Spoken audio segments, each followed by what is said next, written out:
खबर आ रही है। मशहूर यूट्यूबर एल्विश यादव के खिलाफ ईडी ने मनी लॉन्ड्रिंग का केस दर्ज किया है। ईडी के लखनऊ के जोनल ऑफिस ने जांच भी शुरू कर दी है। ईडी जल्द ही एल्विश को सम्मन भेजेगी। इस खबर पर दिल्ली से हमारे साथ फोन लाइन पर जुड़ रहे हमारे संवाददाता प्रमोद शर्मा। प्रमोद, जानना चाहेंगे पहले स्नैक वेनम का मामला और अब सामने आ रहा है मनी लॉन्ड्रिंग का मामला, किस तरह का खुलासा हुआ है, क्या कुछ जानकारी अभी तक मिली है? देखिए, दरअसल नोएडा पुलिस ने जो एल्विश यादव और अन्य लोगों के खिलाफ सांपों के जहर को खरीदने और बेचने के मामला जब दर्ज किया था, रेव पार्टी का मामला दर्ज किया था और उसी आधार पे 8 लोगों की गिरफ्तारी हुई थी, जिसमें एल्विश यादव भी था। एल्विश यादव को जमानत मिल गई थी और फिलहाल अब ईडी ने एल्विश यादव के खिलाफ मनी लॉन्ड्रिंग का मामला दर्ज किया है। और क्योंकि एल्विश यादव के पास काफी महंगी और लग्जरी गाड़ियां हैं और बताया जाता है कि वो सांपों का जहर जो है वो कई होटल, रिजॉर्ट और बड़े बड़े फार्म हाउस में सप्लाई भी किया जाता था और जहाँ पे पार्टी होती थी उनको उसको लेकर जो है नोएडा पुलिस की FIR के ऊपर अब ईडी जो है जांच करेगी और उसमें PMLA का मामला दर्ज कर जल्दी ही एल्विश यादव से पूछताछ के लिए उन्हें समन भेजा जाएगा। और उसके साथ साथ जो फार्म हाउस थे या बड़े बड़े रिजॉर्ट थे जहाँ पे जांच में सामने आया था कि वहाँ पे सांपों के जहर को बेचा जाता था, तो और भी अन्य लोग हैं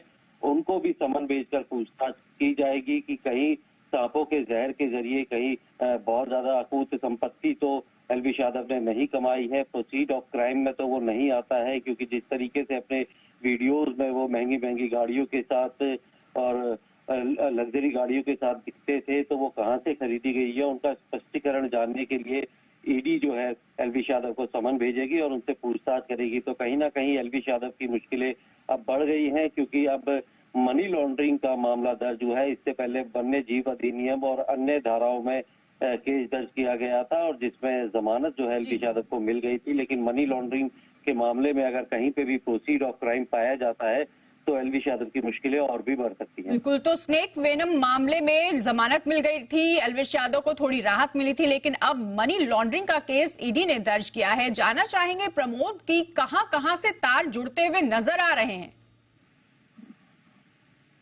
देखिए, ज्यादातर जो रेव पार्टियां होती थी वो सारी गुरुग्राम में होती थी। हालांकि जिस रेव पार्टी के लिए कराने के लिए एक जो मेनका गांधी की संस्था है पीपल फॉर एनिमल, उन्होंने एक स्टिंग किया था और उसके बाद खरीद फरोख्त के लिए इनको एक डिकॉय कस्टमर बनकर नोएडा के सेक्टर 51 के एक बैंक्वेट हॉल में बुलाया गया था और जहाँ पे पुलिस ने और वन्य जीव अधिनियम से जुड़े हुए जो अधिकारी थे, फॉरेस्ट ऑफिसर, उन्होंने रेड करके लोगों को पकड़ा था और जिसके बाद जांच में एल्विश यादव का नाम भी सामने आया था। एल्विश यादव की भी गिरफ्तारी की गई थी, कई बार पूछताछ के लिए बुलाया गया था, जब वो नहीं आए तो उनकी गिरफ्तारी की गई।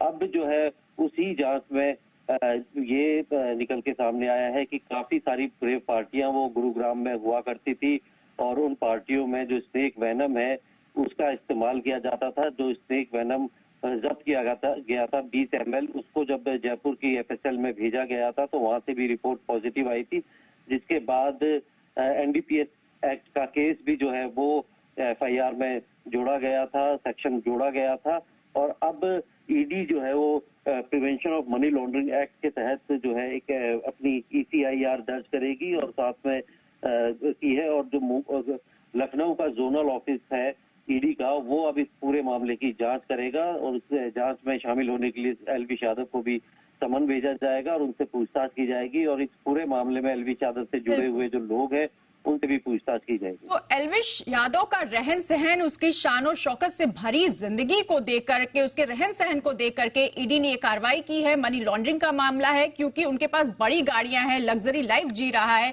और एल्विश यादव पहले ही स्नेक वेनम मामले में आरोपी रहे हैं, हालांकि वो जमानत पर रिहा हुए हैं। लेकिन अब ये मनी लॉन्ड्रिंग का मामला कहां तक जाता है, ये देखने वाली बात है कि किन किन देशों से, किन किन जगहों से ये सूत्र जुड़े हैं एल्विश यादव के, ये अब जांच के बाद पता चलेगा। हालांकि ईडी उन्हें सम्मन भेजने वाली है। शुक्रिया इस पूरी जानकारी के लिए प्रमोद। आगे बढ़ते हैं।